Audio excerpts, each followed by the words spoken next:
En langage C, chaque variable que tu déclares doit avoir un type de données. Ce type va définir la nature des données que la variable va contenir, la mémoire utilisée et la plage de valeurs autorisée.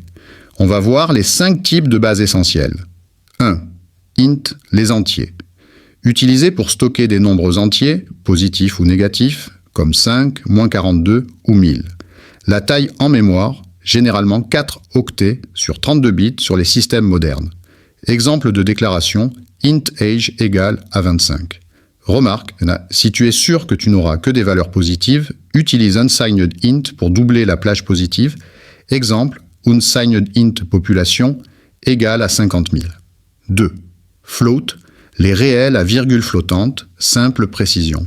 Les floats sont utilisés pour les nombres décimaux, comme 3,14, moins 0,5 ou 2,718. Taille en mémoire 4 octets. Précision, environ 6 à 7 chiffres après la virgule. Exemple, float pi 3,14. Si tu fais des calculs scientifiques ou financiers très précis, float peut manquer de précision. C'est là que le double entre en jeu. Les réels à double précision, version plus précise de float, pour les grands calculs numériques. Taille en mémoire 8 octets. Précision, environ 15 chiffres significatifs. Exemple, double distance, 299 792 458,0.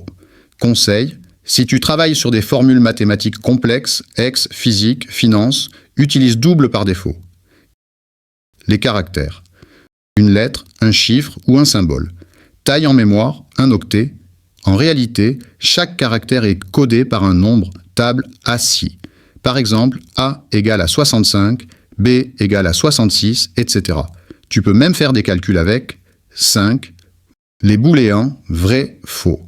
Utilisés pour exprimer une condition vrai, true ou faux, false. Dans ces standards, le type est bool. Pour utiliser le mot bool plus lisible, tu dois inclure cette ligne. Dièse include std_bool.h entre les chevrons.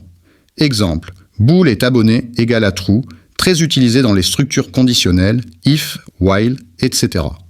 Bonus, tu peux ajouter des mots comme unsigned, short, long pour gérer la mémoire et la plage de valeurs plus finement. Exemple, unsigned int, que des positifs. Conclusion, voilà. En comprenant bien les types de données, tu poses des fondations solides pour tous tes programmes. Dans la prochaine vidéo, je t'expliquerai comment utiliser les opérateurs avec ces types pour faire des calculs, des comparaisons et plus encore. Mais je progresse en commentaire si tu veux que je t'explique aussi les types dérivés, tableaux, structures, etc.